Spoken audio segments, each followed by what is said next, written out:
जय हिंद दोस्तों, welcome back to the new video. दोस्तों, ये हमारे ऑपरेटिंग सिस्टम सीरीज का पहला वीडियो है जिसमें हम इंट्रोडक्शन ऑफ ऑपरेटिंग सिस्टम के बारे में डिस्कस करेंगे। ऑपरेटिंग सिस्टम क्या होता है, इसके एडवांटेज एंड डिसएडवांटेज के बारे में भी बात करेंगे, इसकी क्या क्या विशेषताएं होती हैं।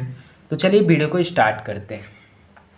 तो दोस्तों, सबसे पहले introduction of operating system. Operating system क्या है, what is operating system. Full explanation मैंने इसलिए लिखा है क्योंकि मैं इसके एडवांटेज एंड डिसएडवांटेज यानी पूरा एक्सप्लेन करूंगा, A to Z जानकारी।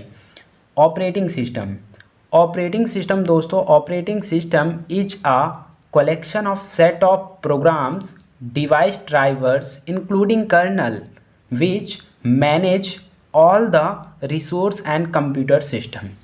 ऑपरेटिंग सिस्टम कलेक्शन होता है, प्रोग्रामों का एक समूह होता है, एक ग्रुप होता है जिसमें हमारे डिवाइस ड्राइवर जो प्रोग्राम को चलाने के काम आते हैं तो उनको, और इंक्लूडिंग कर्नल जिसमें कर्नल भी शामिल होता है। तो ऑपरेटिंग सिस्टम क्या काम करता है दोस्तों, ये हमारे प्रोग्रामों को, हमारे डिवाइस ड्राइवर को और कर्नल को जो है समूह में रखता है, यानी एक ग्रुप में रखता है और ग्रुप में रखने का काम करता है। इसके बाद it is provide an interface between user and hardware. दूसरा जो इसका बेनिफिट है या दूसरा जो इसका काम है, जो बहुत ही मेजर काम है, ये इंटरफेस प्रोवाइड करता है दोस्तों यूजर एंड हार्डवेयर के बीच। तो चलिए अब इसको फिगर के माध्यम से समझने की कोशिश करते हैं कि किस तरह से ये यूजर एंड हार्डवेयर के बीच कॉम्बिनेशन का काम करता है, इंटरफेस प्रोवाइड करने का काम करता है। तो दोस्तों, सबसे पहले बात करते हैं ये यूजर एंड हार्डवेयर। जब हमारा ये ऑपरेटिंग सिस्टम नहीं था तो हमें बहुत ही मेहनत करनी पड़ती थी हार्डवेयर से अपना काम निकलवाने के लिए। हमें लंबी लंबी कमांड याद करनी पड़ती थी कि हमें किस तरह से DIR डायरेक्टरी निकालना है, किस तरह से प्रोग्राम को चालू करना है, रन करना है, इंस्टॉल करना है, अपडेट करना है। बहुत कमांड हमें याद करनी पड़ती थी, उसके प्रॉम्प्ट याद करने पड़ते हैं, जिससे क्या होता था कि टाइम काफ़ी ज़्यादा लॉस होता था और साथ ही साथ उनको याद करना काफ़ी कॉम्प्लेक्स हो जाता था। तो इस प्रॉब्लम को सॉल्व करने के लिए ऑपरेटिंग सिस्टम लेके आया GUI इंटरफेस। तो दोस्तों, ये यूजर जो है अपनी हार्डवेयर से कन्वर्सेशन नहीं कर पाता था। कम्युनिकेशन करने के लिए इसे मोटी मोटी कमांड याद करनी पड़ती थी। तो इन्हीं प्रॉब्लम्स को दूर करने के लिए ऑपरेटिंग सिस्टम लाया गया जो हमें ग्राफिकल यूजर प्रोवाइड करता है, ग्राफिकल यूजर इंटरफेस प्रोवाइड करता है। आप देख सकते हैं कि ये यूजर और हार्डवेयर के बीच कॉन्वर्सेशन का काम करता है, जो यूजर की बातों को समझता है और उसे समझाता है हार्डवेयर को, क्योंकि यूजर एक हाई लेवल प्रोग्रामिंग जानता है, जावा, C++ एक्सेट्रा। वहीं हार्डवेयर हमारा मशीन लेवल बाइनरी लैंग्वेज जानता है, यानी डिजिटल लैंग्वेज जानता है। तो अब दोनों की लैंग्वेज ना तो यूजर समझ पा रहा है कंप्यूटर की लैंग्वेज, हार्डवेयर की लैंग्वेज, और ना हार्डवेयर समझ पा रहा है यूजर की लैंग्वेज। तो ऐसी सिचुएशन में ऑपरेटिंग सिस्टम की GUI ग्राफिकल यूजर इंटरफेस को लाया गया, जिसके थ्रू यूजर को बहुत ही आसानी से हार्डवेयर से कन्वर्सेशन करने में कोई दिक्कत का सामना ना करना पड़े और बहुत ही आसानी के माध्यम से सरलतम वे में, यानी सरल से सरल तरीके से यूजर अपनी बात हार्डवेयर से कह सके और अपने काम को करवा सके। यही कह सकते हैं कि it is a provide an interface between user and hardware. इस तरह से हम कह सकते हैं कि यूजर और हार्डवेयर के बीच इंटरफेस प्रोवाइड करने का काम करता है ऑपरेटिंग सिस्टम। अब इसकी कैरेक्टरिस्टिक्स की बात कर लेते हैं, यानी ऑपरेटिंग सिस्टम की क्या क्या विशेषताएं हैं, क्या क्या कैरेक्टरिस्टिक्स हैं, इसके ऊपर भी थोड़ा सा चर्चा कर लेते हैं। तो दोस्तों, सबसे पहला जो इसका काम है, जो सबसे पहले इसकी विशेषता है, शेड्यूलिंग। इस शेड्यूलिंग को हम CPU शेड्यूलिंग के नाम से भी जानते हैं। तो इसमें बहुत सारे मैकेनिज्म यूज होते हैं, बहुत सारे एल्गोरिदम यूज होते हैं, जिनके माध्यम से ऑपरेटिंग सिस्टम शेड्यूल करता है, इनको मैनेज करने का काम करता है। The operating system is responsible for the CPU scheduling process and thread management. अब ये थ्रेड क्या होते हैं, जैसे मान लीजिए आप कोई प्रोग्रामिंग कर रहे हैं, कोई प्रोग्राम बना रहे हैं प्रोग्रामिंग लैंग्वेज का यूज करके, तो जो छोटे छोटे इंडिविजुअल पार्ट्स होते हैं उन्हें थ्रेड कहते हैं। तो ये थ्रेड जो होते हैं इन थ्रेड को, सीपीयू शेड्यूलिंग को मैनेज करने का काम जो सबसे बड़ी विशेषता है ऑपरेटिंग सिस्टम करता है। इसके बाद दोस्तों इसका जो दूसरा काम है memory management. Manage allocation and deallocation of physical and virtual memory space to various programme.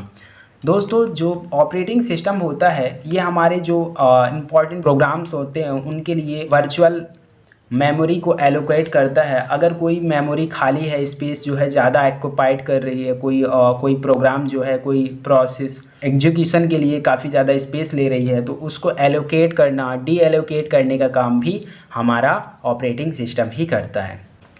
इसके बाद जो इसकी दूसरी बेनिफिट्स हैं या जो दूसरी इसकी विशेषता है, कैरेक्टरिस्टिक्स है, फाइल ऑन यानी file management, file on storage device including there information, naming, permission and it's hierarchy. तो जो हमारी फाइल की हायरार्की होती है उसको भी मैनेज करने का, फाइल में कौन सी चीज़ डिलीट की गई है, किस फाइल को रीनेम किया गया है, किस फाइल में कौन सी चीज़ें हैं, डेटा को कैसे मैनेज कर रही है, फाइल मैनेजमेंट का पूरा ओवरऑल काम जो है वो भी ऑपरेटिंग सिस्टम ही संभालता है। इसके बाद आता है जो चौथा इसका बहुत ही इम्पॉर्टेंट काम है, वो है network management. Manage network protocols and function enabling the operating system establish network connection and transfer data. जब भी हमारे एक नेटवर्क से दूसरे नेटवर्क में डेटा हम ट्रांसफ़र करते हैं ऑपरेटिंग सिस्टम का यूज करके, तो ऑपरेटिंग सिस्टम उन प्रोटोकॉल्स एंड फंक्शन को क्या करता है, पहले चेक करता है और वेरीफाई करता है कि क्या हमारा जो कनेक्शन बना है, नेटवर्क बना है दूसरे नेटवर्किंग डिवाइस के थ्रू या दूसरे कंप्यूटर सिस्टम से, वो सही है या नहीं। दोस्तों जो इसका पांचवा और बहुत ही इम्पॉर्टेंट विशेषता है वो है सिक्योरिटी एंड प्रोटेक्शंस। तो ऑपरेटिंग सिस्टम हमें सिक्योरिटी के साथ अपने डेटा को जो है ट्रांसफ़र करने की परमिशन देता है। हम अपनी फ़ाइल को जो है प्रोटेक्ट करने के लिए पासवर्ड लगा सकते हैं। इसके साथ साथ हर ऑपरेटिंग सिस्टम अपने साथ एंटीवायरस भी लाता है जो वायरस के खतरे को दूर करने में काफ़ी इम्पॉर्टेंट रोल प्ले करते हैं। इसके साथ साथ ये अनऑथराइज्ड ऑथराइजेशंस से भी हमें काफ़ी ज़्यादा प्रोटेक्ट करता है। तो चलिए दोस्तों अब बात करते हैं एडवांटेज ऑफ ऑपरेटिंग सिस्टम। तो सबसे पहली जो एडवांटेज है या पहला एडवांटेज है, operating system provide you a GUI stand for graphical user interface for the user in the form to menu, icon, folder and buttons. तो जो हमें ऑपरेटिंग सिस्टम की पहली एडवांटेज है कि ये हमें GUI graphical user interface provide करता है, जिसमें हम डायरेक्टली हमें एक स्क्रीन में हम फोल्डर क्रिएट कर सकते हैं। जबकि पहले जो कमांड यानी CMD prompt based operating system थे उसमें काफ़ी ज़्यादा कॉम्प्लेक्सिटी आ जाती थी, एक फ़ोल्डर क्रिएट करने में भी काफ़ी कमांड याद करनी पड़ती थी।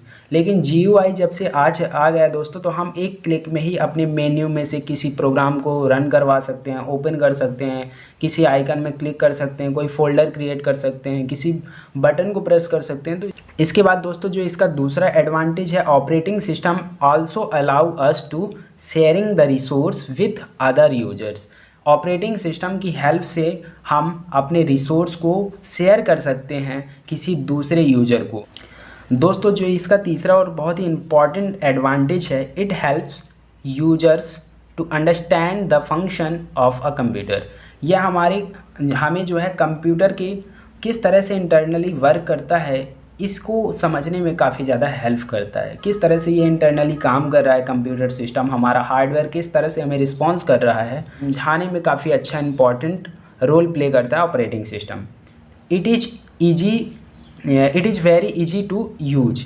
दोस्तों जो ऑपरेटिंग सिस्टम की चौथी विशेषता है, काफ़ी हमें GUI इंटरफेस प्रोवाइड करता है। इसकी वजह से इसको चलाने में, इसको यूज करने में काफ़ी सिंप्लिसिटी आ जाती है, काफ़ी सरलता आ जाती है।